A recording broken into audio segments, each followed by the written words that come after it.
Alright guys, स्वागत आपका इस वीडियो में। तो यहाँ पे हमें चैप्टर की शुरुआत में फिर से सोनिक और फ्लैशी फ्लैश का सीन दिखाया जाता है। जैसे कि आपको याद होगा कि सोनिक ने यहाँ पे कोड वर्ड्स में एक लोकेशन के बारे में फ्लैशी फ्लैश को बताया था, जिसके बाद फ्लैशी फ्लैश यहाँ पे सोनिक से आके मिलता है। फ्लैशी फ्लैश ये कहता है कि तुम करना क्या चाहते हो, ऐसे समय पे तुम यहाँ पे मेरे को चैलेंज करने के लिए खड़े हुए हो क्या? तो सोनिक कहता है कि वो तो मैंने कल तुम्हें देखा था, इसलिए मेरे दिमाग में एकदम से ये बात आ गई, और वैसे भी मैं तुमसे एक न एक दिन तो ये हिसाब किताब बराबर करना ही चाहता था। तो फ्लैशी फ्लैश कहता है जबकि तुम जानते हो कि क्या होगा तुम्हारा, ऐसा लगता है कि असैसिनेशन बिजनेस में तुम्हारे पास कुछ खास करने को है नहीं, फालतू टाइम रहता है तुम्हारे पास। तो सोनिक कहता है ज्यादा बनाओ मत, मैंने ही तुम्हें ब्लेड का इस्तेमाल करना सिखाया था, याद है ना? तो यहाँ पे हमें फिर से इनके बचपन का सीन दिखाया जाता है, जब फ्लैशी फ्लैश इधर अपने नाइफ को पकड़ के प्रैक्टिस कर रहा होता है, और तभी सोनिक यहाँ पे आता है और वो कहता है कि तुम काफी समय से स्क्वाड 5 में फंसे हुए हो, क्यों है ना? देखो मैं तुम्हें कुछ टिप्स बताने वाला हूँ जिससे कि तुम ब्लेड्स के साथ अच्छे से काम कर सकते हो। अगर तुम ये नहीं सीखोगे तो तुम जिंदगी में कुछ भी नहीं कर पाओगे। वैसे मेरा निंजा का कॉल साइन है स्पीडो साउंड सोनिक। तो यहाँ पे फ्लैशी फ्लैश भी अपना बताता है नाम,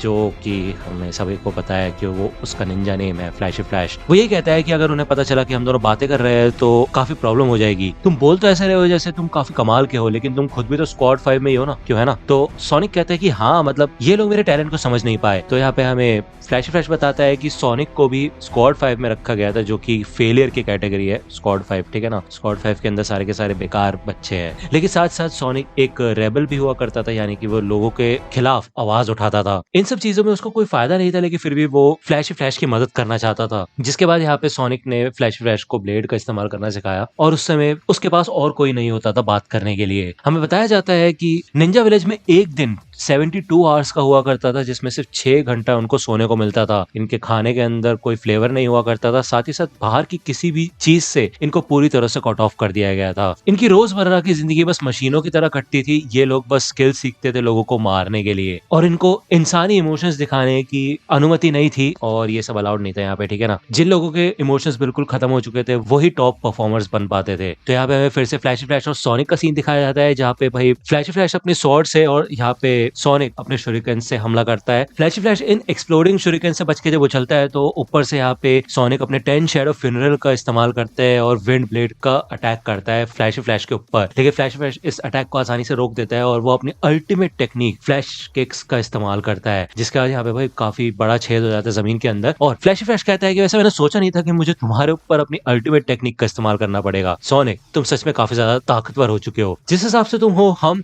इतने में यहाँ पे भाई फ्लैशी फ्लैश के ऊपर भाले, तलवार और चाकुओं से हमला होता है, और वो पलक झपकते यहाँ से दूसरी तरफ आ जाता है, और वो कहता है अब तुम लोग कौन हो? यहाँ पे ये सारे के सारे एलीट निंजाज आ चुके होते हैं, और ये लोग कहते हैं कि स्पीडो साउंड सोनिक, हमने ये समय तय नहीं किया था, और ना ही ये वो जगह थी जहाँ पे तुम्हें इसको बाहर लेके आना था। इस सब का मतलब क्या है? मुझे शुरुआत से लग रहा था कि हम तुम्हारे ऊपर भरोसा नहीं कर सकते, तो लगता है ये सही था। तो चलो साथियों, धोखेबाज फ्लैशी फ्लैश को खत्म करने का समय आ चुका है, जिसने विलेज को धोखा दिया। तभी यहाँ पे सोनिक उठता है और वो ये कहता है कि तुम कमीनो। तो ये लोग कहते हैं अरे स्पीडो साउंड सोनिक, तो क्या तुम सच में हमारे खिलाफ हो गए हो? तो फ्लैश फ्लैश कहते हैं क्या ये मेरी फ्लैश किक से बच गया? तो सोनिक कहता है यार, मैं फ्लैश को खुद हराना चाहता था, तुम्हारे ऊपर सौंपना नहीं, लेकिन तुमने आके यहाँ पे सारा काम खराब कर दिया। कितनी खराब टाइमिंग है तुम लोगों की। तो ये मामला सिर्फ मेरे और उसके बीच में है, तुम लोग इससे दूर रहो, समझे? और मैं तंग आ गया हूँ तुम्हारी इस अपर क्लासमैन वाली ड्रामेबाजी से। गुस्सा आ रहा है मेरे को ये सब देख के। निकल जाओ यहाँ से, मेरे को तुम में से किसी की भी शक्ल फिर से नहीं देखनी है। तो ये लोग कहते हैं भाई तुम्हारा दिमाग सटक गया है क्या? ऐसा लगता है तुम्हारी भी बैंड बजानी पड़ेगी। तुम भूल गए क्या हम में से हर एक काफी ताकतवर एलिट निंजा है, और मुझे यकीन है कि तुम्हें इतना तो समझ आ ही रहा होगा कि तुम अकेले हम सबसे नहीं लड़ सकते।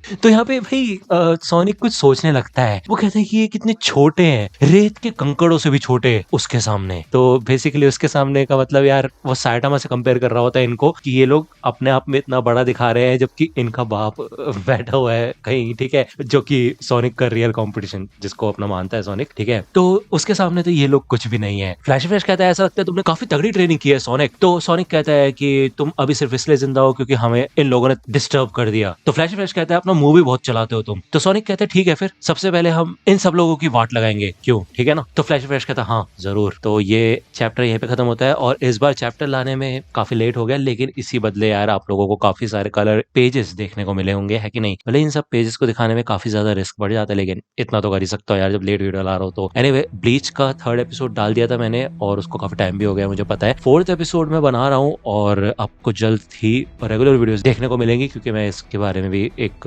प्लान बना रहा हूँ, ठीक है ना। तो यार अगर आपको वीडियो पसंद आए तो लाइक करना, अगर ये चैप्टर पसंद आया हो और मजा आया हो इसको सुनने में देखने में तो सब्सक्राइब कर लो, क्योंकि इस चैनल पे मैं ऐसे ही और चैप्टर्स कवर करूंगा वन पंच मैन के, साथ ही साथ ब्लीच कवर करने की कोशिश कर रहा हूँ मैं। इसके अलावा मैं शुरुआत में जैसे वन पंच मैन की फैन मांगास कवर करता था, वो भी शायद मैं अब दोबारा से शुरू करने वाला हूँ। कुछ फैन मांगास सर्च करना शुरू कर दिया है मैंने। अगर आपके दिमाग में कोई है जो फैन मांगा मैं कवर कर सकता हूँ तो वो आप मेरे को सजेशन दे सकते हो कमेंट बॉक्स में, ठीक है। तो मिलता हूँ आपसे अगली वीडियो में, तब तक के लिए गुड बाय। तो दोस्तों आज की वीडियो के लिए सिर्फ इतना ही। आई होप कि आपको ये वीडियो पसंद आई होगी। अगर आपको ये वीडियो पसंद आई हो तो प्लीज लाइक कीजिए, अपने दोस्तों के साथ शेयर कीजिए और मेरे चैनल को सब्सक्राइब करना मत भूलेगा। और अगर आप मुझे कांटेक्ट करना चाहते हैं तो आप मुझे इंस्टाग्राम पे कांटेक्ट कर सकते हैं, मेरे पेज की लिंक आपको डिस्क्रिप्शन में मिल जाएगी। मिलता हूँ आपसे अगले वीडियो में, तब तक के लिए गुड बाय।